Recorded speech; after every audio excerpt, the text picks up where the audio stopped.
សូមគោរពនឹងជំរាបសួរបងប្អូនអរគ្នាថ្ងៃនេះវិលមកជួបខ្ញុំម្ដងទៀតដោយសារមួយរយៈនេះខ្ញុំបានចេញវីដេអូដោយសារខ្ញុំចាំឲ្យការងាររបស់ខ្ញុំបានបញ្ចប់ដើម្បីចែកជូនបងប្អូនតាំងពីការចាប់ផ្ដើមរហូតដល់បញ្ចប់អញ្ចឹងបងប្អូនងាយស្រួលក្នុងការយល់ក្នុងការទស្សនាឲ្យបានក្បោះក្បាយតាំងពីដើមរហូតដល់ចប់អញ្ចឹងបងប្អូននិយាយទស្សនានៃការងារដំណើររបស់ Brick Case របស់គ្នានេះជាកម្មវិធីពួកគាត់ដែលគាត់លើកស្ទូចដើម្បីធ្វើការដំឡើងនៅជាមួយនឹងបង្គោលដែលយើងបានដាំដែលយើងបានបង្កប់ជាមួយបេតុងដូចដែលបានបង្ហាញនៅក្នុងវីដេអូមុនអញ្ចឹងហើយនេះខ្ញុំក៏បានបញ្ជាក់ជូនពួកគាត់ដែរឲ្យបានកោះឲ្យដាក់ខ្សែឲ្យបានត្រឹមត្រូវដើម្បីជៀសវាងនឹងការលើកស្ទូចផ្លាត់ធ្លាក់រអិលកលាច់ខ្សែមកធ្វើឲ្យវាមានបញ្ហាគ្រោះថ្នាក់ដល់ពួកគាត់ដោយដែលបានឃើញអញ្ចឹងពួកគាត់មានគ្នា2នាក់ចាំចងចាំកោះដើម្បីតាក់ខ្សែលើកស្ទូចអញ្ចឹងទាំងតកុងទាំងពួកគាត់2នាក់ដើម្បីកោះដាក់ខ្សែលើកឡើងគឺត្រូវសហការគ្នាឲ្យបានច្បាស់លាស់និយាយទៅត្រូវតែច្បាស់លាស់ពីការអ្នកចង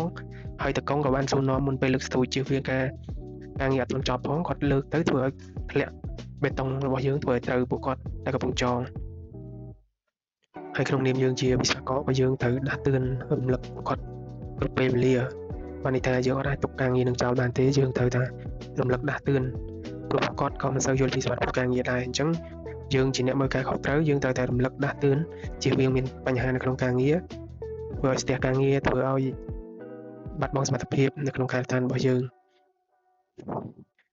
អញ្ចឹងកុំឲ្យខាតពេលវេលាយូរបងប្អូនរាយទស្សនាដូចទៅ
អញ្ចឹងដូចខ្ញុំបញ្ជាក់ជូនបងប្អូនខាងលើអញ្ចឹងដោយសារវីដេអូវាវែងពេកអញ្ចឹងខ្ញុំកាត់បន្តកន្លែងនេះ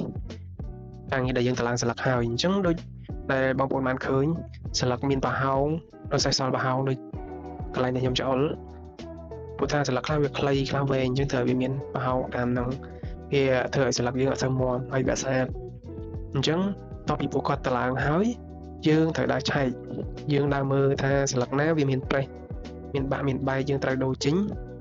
ហើយស្លឹកណាដែលវាអត់ត្រង់យើងត្រូវប្រឹងវាឲ្យត្រង់ដើម្បីធ្វើការបៀកជាមួយនឹងស៊ីម៉ង់ហើយជាមួយកបោយើងលាយហើយ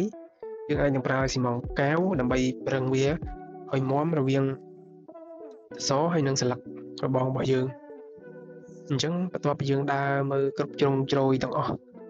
មើលខ្វះខាតកន្លែងណាយើងថែមយើងបង្វិលវាឲ្យវាត្រូវនិយាយទៅបន្ទាប់ពីយើងឆែករួចរាល់អស់យើងបៀកកបោចូលអានេះថាពេលដែលយើងឆែកហើយយើងត្រូវអនុញ្ញាតឲ្យគាត់បៀកកបោភ្ជាប់រវាងសហើយនឹងស្លឹកអញ្ចឹងហើយយើងត្រូវតែច្បាស់លាស់ថាយើងឆែកហើយអូខេហើយព្រោះថាយើងដាក់ហើយបើសិនជាយើងបៀកកបោហើយយើងមិនអាចដកស្លឹកវិញបានទេព្រោះវាខំគ្នារវាងស្លឹកហើយនឹងសបើសិនជាយើងដោះចេញម្ដងហើយម្ដងទៀតធ្វើឲ្យស្លឹករបស់យើងវាបែកយើងវាបែកអញ្ចឹងណាអញ្ចឹងធ្វើឲ្យវាខូចខាតសម្ភារៈរបស់យើងអញ្ចឹងហើយជាមូលហេតុដែលខ្ញុំខំមើលឲ្យមើលទៀតយើងមើលម្ដងហើយម្ដងទៀតមើលឲ្យជាក់លាក់បន្ទាប់ពីយើងមើលហើយយើងសួរគាត់បញ្ជាក់ទៀតថាស្លឹករបស់គាត់ហ្នឹងមិនដែរប៉ុណ្ណឹងទូយកបានអត់យើងបញ្ជាក់ជូនពួកគាត់